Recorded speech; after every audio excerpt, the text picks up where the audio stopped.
اس لیے ثبوت نہ ہونے کی وجہ سے رونالڈ کو چھوڑ دیا جاتا ہے۔ اسی دوران بیلین وہاں پہنچ جاتا ہے اور اس کی ملاقات ٹائپیریس سے ہوتی ہے۔ وہ بیلین کو بتاتا ہے کہ گاڈفرے میرا قریبی دوست تھا اور ساتھ اسے بتاتا ہے کہ صلاح الدین ایوبی کسی بھی وقت اپنی فوج کے ساتھ یروشلم پہ حملہ کر سکتا ہے، لیکن بادشاہ کے امن معاہدے کی وجہ سے سلطان صلاح الدین ایوبی ابھی تک رکا ہوا ہے اور کچھ صلیبی سپاہی ہیں جو امن معاہدے کی خلاف ورزی کرتے ہوئے مسلمانوں کو قتل کرتے ہیں، جس کی وجہ سے بادشاہ پریشان ہے۔ پھر ٹائپیریس اور بیلین کھانے کے لیے بادشاہ کے محل میں جاتے ہیں، جہاں سویلا بھی اپنے ہسبینڈ کے ساتھ کھانے کے لیے آتی ہے۔ اب کیونکہ بادشاہ کی کوئی اولاد نہیں ہوتی، اس لیے بادشاہ کے مرنے کے بعد گائے یروشلم کا بادشاہ بنے گا۔ گائے جب وہاں بیلین کو دیکھتا ہے تو وہ کھانے سے انکار کر دیتا ہے اور وہاں سے اٹھ کے چلا جاتا ہے۔ کھانے کے دوران ایک سپاہی پیغام لاتا ہے کہ بادشاہ بیلین سے ملنا چاہتا ہے۔ بیلین اٹھ کے بادشاہ کے پاس جاتا ہے، جہاں بادشاہ اسے بتاتا ہے کہ گاڈفرے اس کا بہترین اور وفادار دوست تھا، میں نے تلوار بازی اسی سے سیکھی تھی۔ اب بادشاہ بیلین کو ابلین جانے کو کہتا ہے تاکہ وہاں کے راستوں کی حفاظت ہو سکے۔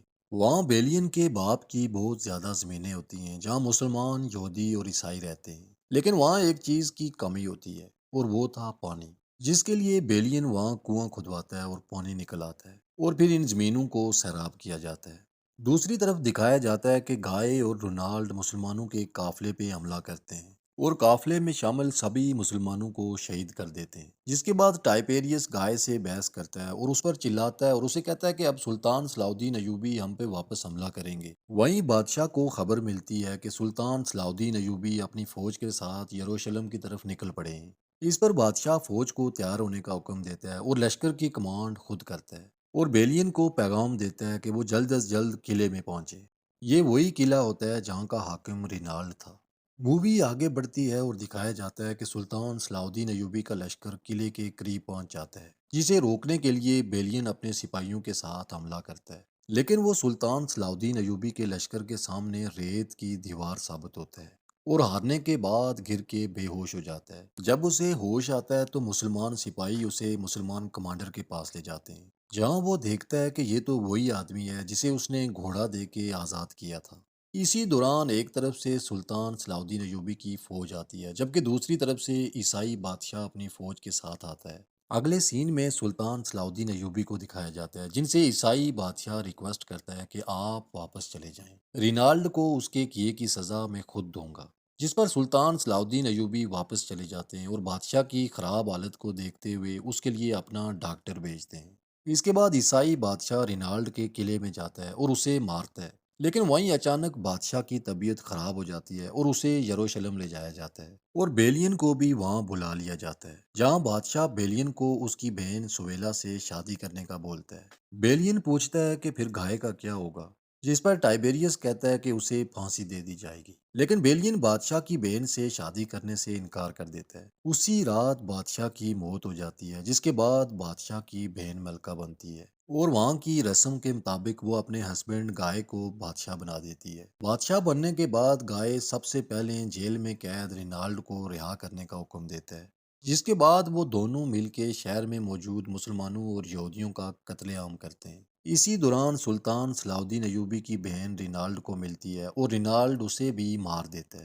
اب اس سب کے بعد امن معاہدہ ٹوٹ چکا تھا اور سلطان صلاح الدین ایوبی کو روکنے والا کوئی بھی نہیں تھا۔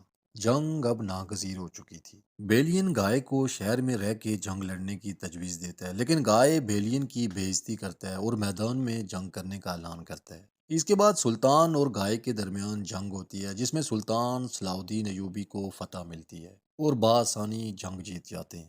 جنگ کے بعد گائے اور رینالڈ کو قیدی بنا کے سلطان کے سامنے لایا جاتا ہے۔ وہاں سلطان گائے کو ٹھنڈے پانی کا گلاس دیتے ہیں، لیکن گائے وہ پانی رینالڈ کو دے دیتا ہے۔ پھر سلطان رینالڈ کو اسلام کی دعوت دیتے ہیں، جس پر وہ نہ صرف انکار کر دیتا ہے بلکہ سلطان صلاح الدین ایوبی سے بدتمیزی بھی کرتا ہے، جس کے بعد سلطان رینالڈ پہ اپنے خنجر سے وار کرتے ہیں اور اسے قتل کر دیتے ہیں۔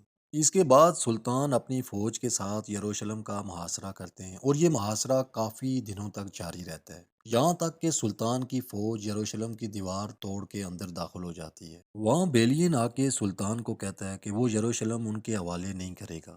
سلطان اسے کہتے ہیں کہ پھر عورتوں اور بچوں کا کیا ہوگا اگر شہر میں جنگ ہوئی تو، جس پر بیلین سلطان سے ان کی شرائط پوچھتا ہے، جس پر سلطان کہتے ہیں کہ ان کی کوئی شرط نہیں ہے اور وہ تمام عیسائیوں کو اس شہر سے جانے کی اجازت دیتے ہیں۔ بیلین سلطان کو کہتا ہے کہ جب عیسائیوں نے یروشلم کو فتح کیا تو انہوں نے تمام مسلمانوں کو قتل کر دیا تھا، جس پر سلطان صلاح الدین ایوبی اسے کہتے ہیں کہ شاید تمہیں یاد نہیں، میرا نام سلطان صلاح الدین ایوبی ہے۔ اور یوں مسلمان یروشلم کو فتح کر لیتے ہیں اور تمام عیسائیوں کو وہاں سے جانے کی اجازت دے دیتے ہیں، اور یہیں اس مووی کا دی اینڈ ہو جاتا ہے۔